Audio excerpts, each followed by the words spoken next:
आप सभी को मेरा नमस्कार। मेरा नाम है अभिषेक कुमार है। स्वागत है आपका मैथ्स मेनिया पे। तो आज हम कैलेंडर पढ़ने जा रहे हैं और आने वाली क्लासेस में हम फिगर सीरीज़ देखेंगे, काउंटिंग फिगर्स देखेंगे और भी 2-3 टॉपिक्स देखेंगे। ये टॉपिक्स मैं आपको इसलिए करा रहा हूँ क्योंकि रिसेंट में जो एग्जाम्स हुए तो मैंने ऐसा देखा कि इन टॉपिक्स में बच्चे सबसे ज़्यादा गलती किए हैं। तो मैं इन टॉपिक्स का अलग से डेडिकेटेड वीडियो बना दूंगा, ठीक है। तो आज सबसे पहला जो टॉपिक है वो है कैलेंडर। तो सबसे पहले आपको ये पता होना चाहिए कि किसी भी डेट का डे कैसे निकालते हैं। तो किसी भी डेट का डे निकालने के लिए आपको 5 चीज़ें ऐड करनी है, ऐड नहीं करनी है, 5 चीज़ें लिखनी है और आपको ऐड करके बेसिकली देखना है 7 से डिवाइड करने में कितना रिमाइंडर आ रहा है, ठीक है। तो देखो सबसे पहले आपको लिखना है डेट, फिर आपको लिखना है मंथ का कोड, फिर आपको लिखना है ईयर का लास्ट 2 डिजिट, फिर आपको उसको 4 से डिवाइड करके लिखना है, जिससे 4 से डिवाइड करने पर आपका 21.75 आया। तो आपको सिर्फ 21 ही लिखना है, पॉइंट वाला चीज़ें नहीं लिखनी है आपको, ठीक है। और फिर आपको ईयर का कोड लिखना है, ठीक है। तो आपको तो देखो ये डेट समझ में आया, ईयर का लास्ट 2 डिजिट समझ में आया और आपको उसको 4 से डिवाइड करके इंटीग्रल पार्ट लिखना है, वो आपको समझ में आया। अब ये मंथ कोड और ईयर कोड क्या है, तो मंथ कोड ये है, ईयर कोड ये आपको याद करना पड़ेगा। याद करना बहुत ही ज़्यादा आसान है, मैं आपको बताता हूँ कैसे याद करना है। देखो मंथ कोड में भी आपको ना जनरल ईयर का अलग याद करना पड़ेगा, लीप ईयर का आपको अलग याद करना पड़ेगा। लेकिन आप देखोगे जब तो यहाँ से यहाँ तक सब सेम ही है, ठीक है। सिर्फ आपका जनवरी फरवरी का ही बदला हुआ है, ठीक है। तो याद कैसे करना है मैं आपको बता दूँ। आप एक याद कर लो तो आपको दोनों ही याद हो जाएगा। तो देखो सिंपली कैसे याद करना है, ठीक है। देखो 3 के पेयर में बोलना है 033 614 625 035, 033 614 625 035, 033 614 625 035, 033 614 625 035। ऐसे ही मैंने भी याद किया, मुझे आज तक नहीं भूला। आप भी ऐसे कुछ दिन याद कर लोगे तो आपको फिर कभी भी नहीं भूलने वाला है। और यहाँ पे बस आपका 623 हो जाएगा जब वो लीप ईयर होगा तब, जब लीप और ईयर होगा। और अगर जनवरी फरवरी है तभी आपको टेंशन लेनी है, अदरवाइज आपको टेंशन नहीं लेनी है क्योंकि बाकी सारे कोड आपके सेम हैं। अब दूसरी बात, आपको ईयर का कोड कैसे याद करना है। तो जैसे यहाँ पे 1987 लिखा है तो आपको 19 से ही मतलब है सिर्फ, बाकी आपको किसी चीज़ से मतलब नहीं है। यहाँ पे 2024 लिखा है तो आपको 20 से ही मतलब है। आपको सिर्फ ये देखना है, यहाँ पे 12 है, यहाँ पे 16 है, यहाँ पे 20 है, यहाँ पे 13 है, यहाँ पे 17 है, यहाँ पे 21 है।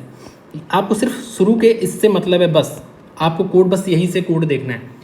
तो देखो आप ये 12 16 20 है, जो पहली वाली लाइन है वो 4 की मल्टीपल है और बाकी 12 13 14 15 16 17 18 19 20 21 22 23 और आपका देखो 6 है, 2 कम हुआ 4 है, 2 कम हुआ 2 है और आपका ये 0।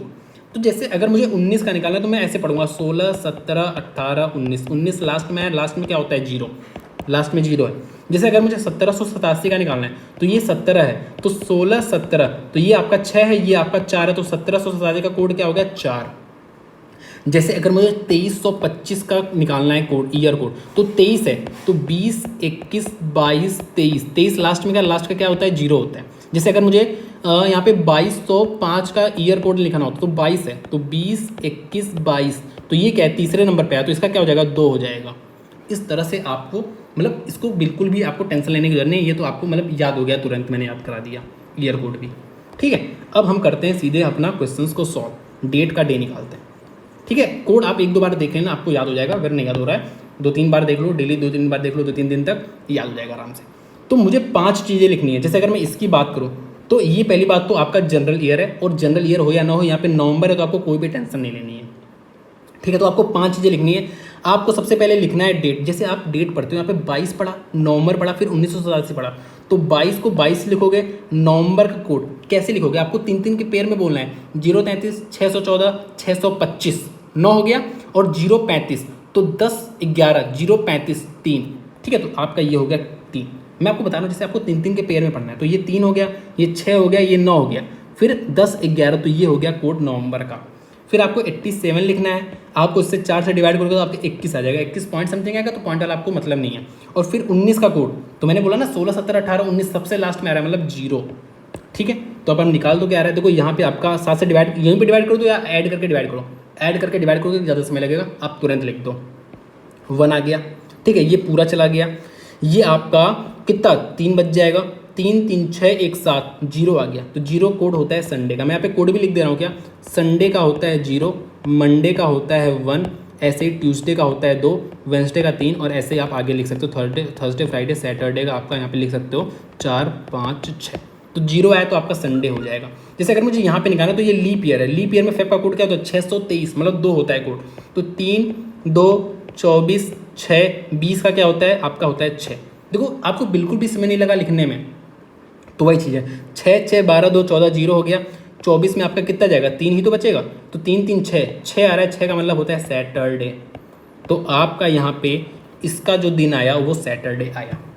तो देखो बिल्कुल भी समय नहीं लगेगा, अगर आपको याद है ना तो आपको लिखने में बिल्कुल भी समय नहीं लगेगा। आप 15 सेकंड से ज़्यादा नहीं लोगे इसको सॉल्व करने में। 15 सेकंड में आराम भी आप किसी भी डेट का डे निकाल सकते हो अगर आपको ये सारे कोड्स याद हैं और आप कर लो, क्योंकि अगर आप बेसिक से करोगे तो आपको 40 से 45 सेकंड लगेगा ही लगेगा। ठीक है, तो और कन्फ्यूज़न भी वहाँ पे आपको हो सकती है, भूल सकते हो चीज़ें। तो सबसे पहले पहला क्वेश्चन देखते हैं। तो हमसे कह रहा है अगर 19 जुलाई 2012 को थर्सडे है तो 11 जनवरी 2018 को कौन सा दिन होगा। और ऐसे ही आपसे क्वेश्चंस पूछता है, या तो आपसे डायरेक्ट पूछ लेता है कि 11 जनवरी 2018 को कौन सा दिन होगा, डायरेक्ट भी पूछ सकता है, या आपको कहेगा अगर इस दिन ये है तो इस दिन क्या होगा।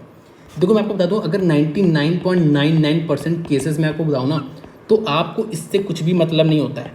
ठीक है, इससे कुछ भी मतलब नहीं है। आपको 11 जनवरी 2018 को निकाल लो कौन सा दिन है, आपका आंसर सही हो जाएगा 99.99% केसेस में। और अगर मैं एग्जाम्स की बात बताऊँ, जैसे अगर CHSL में कम से कम 30 से 35 क्वेश्चन आए हैं इस पर, और 100% केसेस में आप अगर डायरेक्ट यहाँ से इसका डे निकाल के आप कर देते ना, आपका 100% आपका आंसर सही आता। ठीक है, क्योंकि बेसिकली होता क्या है ना, कभी कभी किसी किसी क्वेश्चन में शिफ्टिंग कर देते हैं, लेकिन मैं आपको ये नहीं कह रहा कि आप डायरेक्ट यहाँ से कर दो। अगर आपके पास समय है तो आप पहले इसको वेरीफाई कर लो कि क्या 19 जुलाई 2012 को थर्सडे है कि नहीं। अगर थर्सडे नहीं भी है तो कितने की शिफ्टिंग की है अभी मैं आपको करके बताऊँगा, आपको टेंशन लेने की जरूरत नहीं है। लेकिन मैं वही बात है ना, 100% केसेस में मुझे ये बात पहले से ही पता थी, लेकिन मैंने आज क्रॉस वेरीफाई भी कर लिया। ठीक है, 30-35 क्वेश्चन थे, मैंने सबको चेक किया, सब में आप सिर्फ इसको चेक कर लो तो आपका आंसर आ जाएगा। ठीक है, अगर आपने कोई भी पाप या आपका भाग्य बहुत ही ज़्यादा खराब है ना, हो सकता है गलत हो जाए, अदरवाइज नहीं होगा।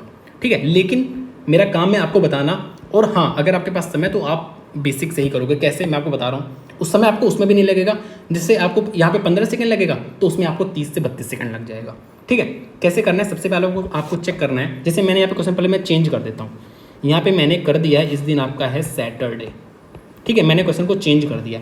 अब आप बताओ, तो मैं सबसे पहले देखूंगा इस दिन कौन सा दिन है। ये आपका लीप ईयर है, हमें कोड से मतलब है क्योंकि जुलाई है। तो 19/0 63 614 625, तो 6 आ जाएगा जुलाई का कोड। आपको 12 लिखना है, आपको 3 लिखना है, इसका कोड होता है 6। ठीक है, तो यहाँ पे आपका क्या आ रहा है 5 आ रहा है, 12 6 18 3 21 चला गया पूरा, 6 5 11 आपका 4 रिमाइंडर आ रहा है। ठीक है, तो आपका यहाँ पे थर्सडे आ रहा है। तो आपने निकाला कि 19 जुलाई 2012 को थर्सडे आया है, लेकिन यहाँ पे दिया है सैटरडे, मतलब सिंपली +2 आया। जो भी मेरा आंसर आ रहा है उसमें +2 कर देना है। तो यहाँ पे मेरा जो भी आंसर आएगा उसमें मैं +2 कर दूंगा। तो 11 जैन का कोड क्या आ जाएगा आपका 0 आ जाएगा, क्योंकि ये आपका जनरल ईयर है। तो आपका अगर लीप ईयर होता तो 6 आता, क्योंकि 623 था। तो आपका यहाँ पे 0 आएगा, 18 लिखना है, 4 से डिवाइड करोगे 4 आ जाएगा, और 20 का कोड आपका 6 हो जाता है। 2000 का कोड आपका 6 होता है। तो आप देखो यहाँ पे 11 4 15 आपका एक रिमाइंडर बचा, 6 एक साथ आपका चला गया, यहाँ पे आपका सिंपली 4 रिमाइंडर बचा है। तो आपका थर्सडे आ रहा है, लेकिन आपका आंसर थर्सडे नहीं होगा। क्यों? क्योंकि यहाँ पे +2 कर रहा है, तो हम +2 कर देंगे तो हमारा सैटरडे करेक्ट आंसर आ जाएगा। ठीक है, क्योंकि मैंने यहाँ पे क्वेश्चन को चेंज कर दिया है। लेकिन आप जब देखोगे ना क्वेश्चन, आज आपने निकाला तो आपका थर्सडे आया। एक सेकेंड, इरेजर दिख रहा है, एक सेकेंड। जब आपने निकाला तो यहाँ पे आपका थर्सडे आ रहा था शुरू में, और आपको क्वेश्चन में भी देखोगे ना तो आपको यहाँ पे थर्सडे ही दिया है। ठीक है, तो इस वजह से वही कह रहा हूँ कि आपको मतलब रियल कैलेंडर ही दिया रहता है, तो आपको यहाँ से रियल डेट ही पूछेगा। जब आपको रियल कैलेंडर दिया है तो आपको रियल डेट ही तो पूछेगा, तो यहाँ पे आपको सिंपली रियल डे ही पूछता है। ठीक है, तो वही चीज़ है। तो वही आपकी भाग्य अगर बहुत ज़्यादा खराब है तो हो सकता है गलत हो, लेकिन मैं आपको ये भी नहीं कह रहा कि आप वैसे करो। आप चेक कर लो कि एक बार कि आपका शिफ्टिंग हो रहा है या नहीं हो रहा है, जनरली नहीं होता है। ठीक है, तो मैं यहाँ पे आप देख लेना, तो आपका ये यही आएगा। मैं डायरेक्ट यहाँ पे निकाल रहा हूँ, कैसे निकालना है देखो। 17 करूँगा, 0 33 15 3 20 का होता है 6, इतना ही समय लगा। यहाँ पे आपका कितना बचेगा, 3 बचेगा, 3 3 6 आपका यहाँ पे 1 बचा है, 7 चला गया पूरा, 6 3 9 आपका 2 बचा है, 2 को आपका होता है ट्यूसडे। कितना जल्दी किया मैंने। जैसे अगर मुझे यहाँ पे निकालना हो, ठीक है, 20 Feb 2015 को, तो 20 0 33 15 3 6 आपका यहाँ पे कितना आया है, 15 1 आ गया, 6 एक साथ गया, 3 3 6 आपका 26 5 आ गया। तो 5 का आपका क्या हो जाएगा, फ्राइडे हो जाएगा। इतना ही समय आपको लगना है इसको सॉल्व करने में। अगर आपको ये चेक करना तो इसको चेक करते तो इसका जस्ट डबल समय लग जाता। समझ गए ना? अब आ जाओ आगे। तो देखो हमसे क्या पूछ रहा है कि if the year is not a leap year then how is the last day of the year and first day of the same year is related. ठीक है, मतलब अगर कोई भी साल लीप ईयर नहीं है तो उसका जो पहला दिन होगा उस साल का और जो उस साल का जो आखिरी दिन होगा वो आपस में कैसे रिलेट करेंगे। तो आपको पता होगा कि जो जनरल ईयर है, क्योंकि नॉट अ लीप ईयर का मतलब है जनरल ईयर, उसमें आपका 365 दिन होते हैं और जो आपका लीप ईयर होता है उसमें आपके 366 दिन होते हैं। अगर आप इसको 7 से डिवाइड करोगे तो जो आपका रिमाइंडर आएगा वो आपका 1 आएगा, यहाँ पे आपका रिमाइंडर 2 आएगा। तो अभी हमसे जनरल ईयर की बात कर रहा है। तो अगर मैं कैलेंडर बनाऊँ ना तो आपको दिखता होगा यहाँ से संडे से शुरू होता है और यहाँ पे सैटरडे तक जाता है। तो मैंने मान लिया कि उस साल का जो पहला दिन था वो संडे को था, तो यहाँ पे आपका 7 होगा, यहाँ पे आपका 14 होगा, ऐसे आपके मल्टीपल होंगे ना। तो सपोज़ यहाँ पे 364वां दिन यहाँ पे आएगा, क्योंकि आपका एक बच रहा है तो 364 आपका 7 से जा रहा है। ठीक है, तो 365वां दिन जो होगा आपका यहाँ पे आएगा। तो आपको दिख रहा है जो इस दिन है वही इस दिन है, मतलब दोनों का डे आपका सेम रहेगा, तो आपका 4th वाला ऑप्शन सही हो जाएगा। अगर यही लीप ईयर होता तो आपको पता है 366वां दिन यहाँ पे आता, मतलब जिस दिन जो आपका पहला तारीख रहता उसका एक ज़्यादा रहता है 366वें दिन। ठीक है, जैसे अगर यहाँ पे आपका संडे रहता तो यहाँ पे आपका मंडे हो जाता उस केस में। ठीक है, मतलब एक ज़्यादा रहता। नेक्स्ट देखते हैं क्या कह रहा है हमसे। After 36 days it will be Sunday, what day is it today. ठीक है, 36 दिन बाद आपका संडे है। ठीक है, जैसे मान लो आज टुडे है। ठीक है, आज के 36 दिन बाद आपका क्या है, आपका संडे है।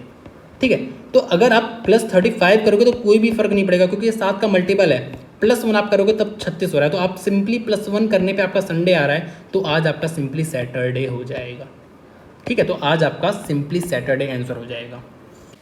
तो देखो इस क्वेश्चन में हमसे सिंपली कह रहा है कि if 10 days before was a Sunday and 6 days after would be Tuesday then what day is today. तो पहली बात आपको बताओ ना, आप आगे ही बढ़ा करो, पीछे मत भागा करो, अदरवाइज आप कंफ्यूज हो गए। तो सिंपली 10 दिन बिफोर संडे है तो मैं सिंपली करूँगा भाई संडे है और प्लस 10 दिन कर दूंगा, तो ये आपका टुडे आ चुका है।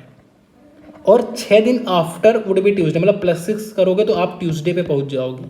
तो आपको आज का दिन बताना है, तो ये तो बहुत ही आसान है। देखो आप यहाँ से भी निकाल सकते हो, यहाँ से भी निकाल सकते हो, तो मैंने यहाँ पे किया, यहाँ से निकाला।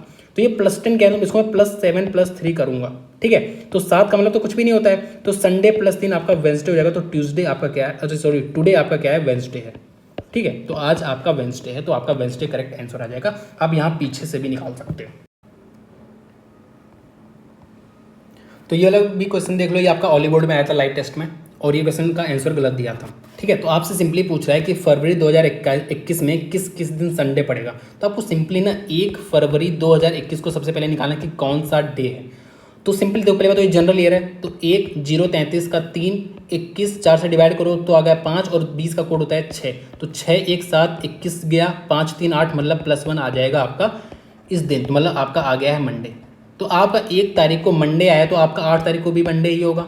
अरे +7 कर दो तो आपका मंडे हुआ, तो मतलब आपका 8 तारीख को मंडे है तो 7 तारीख को संडे हुआ कि नहीं। और जब 7 तारीख को संडे तो 7 14 21 28 को आपका संडे हो जाएगा कि नहीं। समझ में आ गई इतनी बात, तो आपका ये वाला आंसर सही होगा, वहाँ पे इसको लोगों ने गलत किया। तो एक आखिरी टॉपिक और देख लो कि रेपिटेशन ऑफ कैलेंडर। बेसिकली कहने का मतलब ये है कि आपका कैलेंडर कितने साल बाद जाकर रिपीट कर जाएगा। देखो बहुत ही सिंपल है, आपको सिंपली लास्ट 2 डिजिट देखनी है उस ईयर की। ठीक है, जैसे अगर 2025 है तो आपको सिर्फ इससे मतलब है, तो लास्ट 2 डिजिट को आप 4 से डिवाइड करोगे। ठीक है, डिवाइड बाई 4। तो अगर रिमाइंडर आपका 0 आता है, रिमाइंडर अगर आपका 0 आता है तो आपका 28 साल बाद जाके आपका कैलेंडर रिपीट कर जाएगा। अगर आपका रिमाइंडर 1 आता है तो आपका 6 साल बाद जाके कैलेंडर रिपीट करेगा। अगर आपका रिमाइंडर 2 या 3 में से कुछ भी आता है तो आपका 11 साल बाद जाके कैलेंडर रिपीट कर जाएगा। ठीक है, जैसे अगर मैं बोलूँ 2025 है, इसको आप 4 से डिवाइड करोगे तो आपका रिमाइंडर 1 आएगा, मतलब आपका जो कैलेंडर रिपीट करेगा वो 6 साल बाद रिपीट करेगा। तो मतलब आपका 2031 में एक कैलेंडर रिपीट कर जाएगा, मतलब 2025 का कैलेंडर और 2031 का कैलेंडर सेम होता है। जैसे अगर मैं 2036 की बात करूँ तो आपको पता है ये 4 से पूरा चला जाएगा, मतलब रिमाइंडर 0 बच रहा है तो आपका 28 साल बाद कैलेंडर रिपीट करेगा, मतलब 8 6 14 4 हाथ लगा 1, आपका ये 6 2064 में एक कैलेंडर जाकर रिपीट करेगा। जैसे अगर मैं बात करूँ 2022 का कैलेंडर कब रिपीट करेगा, तो आप 22 को 4 से डिवाइड करोगे तो आपका रिमाइंडर आएगा 2, तो 2 का रिमाइंडर आएगा, मतलब 11 साल बाद जाके आपका कैलेंडर रिपीट करेगा, मतलब 2033 में आपका कैलेंडर रिपीट करेगा। अच्छा 11 साल बाद या 11 का मल्टीपल भी कह सकते हो, 22 साल बाद और आपका 33 साल बाद या 6 साल बाद, 12 साल बाद 18, ऐसे आप कर सकते हो, 28, 56 इतने साल बाद जाके आपका कैलेंडर रिपीट कर जाएगा। तो ये आपका रिपीटेशन ऑफ कैलेंडर का बहुत ही बेसिक कॉन्सेप्ट है। अब देखो खत्म करने से पहले आपको एक चीज़ और बता दूं ना, बहुत सारे लोग को लीप ईयर नहीं पता कि लीप ईयर क्या होता है। बहुत सारे लोग को ऐसा लगता है कि जो ईयर आपका 4 से डिवाइड हो जाए वो आपका लीप ईयर होता है, बाकी आपके नहीं होते। तो आपको ये गलत डेफिनेशन आपको बताई गई है कि अगर 4 से डिवाइड हो जाए तो लीप ईयर है, अगर 4 से डिवाइड नहीं हो रहा तो वो जनरल ईयर है। ये गलत डेफिनेशन है। देखो सही डेफिनेशन क्या है कि आपको पहले अगर वो 100 का मल्टीपल नहीं दिख रहा, जैसे ये आपके 100 के मल्टीपल है, जैसे 2400 आपका 100 का मल्टीपल है, 2300 आपका 100 का मल्टीपल है, अगर 100 का मल्टीपल नहीं है तो अगर वो 4 से डिवाइड हो रहा है तो वो आपका लीप ईयर है, अगर नहीं हो रहा तो वो आपका जनरल ईयर है। अगर 4 से डिवाइड नहीं हो रहा तो आपका जनरल ईयर, अगर 4 से डिवाइड हो जा रहा है लीप ईयर है। लेकिन अगर वो 100 का मल्टीपल नहीं, जैसे अगर मैं 2088 की बात करूँ तो ये आपका 4 से डिवाइड हो जा रहा है। 4 से डिवाइड के लिए आपको लास्ट की 2 डिजिट ही देखनी है, तो ये आपका लीप ईयर है। 2017 आपका लीप ईयर है कि नहीं है, क्योंकि 17 आपका 4 से डिवाइड नहीं हो रहा। ठीक है, तो ये तो आप बता लोगे। लेकिन अगर आपको ये 100 का मल्टीपल दिख गया तो फिर आपको देखना है कि ये अगर 400 से डिवाइड होगा तभी आपका ये लीप ईयर होगा, वरना नहीं होगा। जैसे अगर मैं बात करूँ 1900 की, तो ये 4 से डिवाइड हो रहा है, लेकिन मैंने आपसे कहा कि 100 का मल्टीपल है तो आपको अलर्ट हो जाना है। तो 100 का मल्टीपल है, अब आप अलर्ट हो चुके हो, तो अब आपको देखना है कि 400 से डिवाइड होगा कि नहीं। तो ये 400 से डिवाइड नहीं हो रहा, तो ये आपका जनरल ईयर है। ये आपका 400 से डिवाइड हो जाएगा तो ये आपका लीप ईयर है, ये आपका लीप ईयर है। और ये जो है आपका 2300, क्योंकि ये 400 से डिवाइड नहीं होता तो ये not a leap year, not a leap year. तो ये है लीप ईयर की डेफिनेशन जो आपको पता होनी चाहिए। ठीक है, तो आज के लिए इतना ही रखते हैं। आप बता देना कि आपको क्लास कैसी लगी। Thank you so much.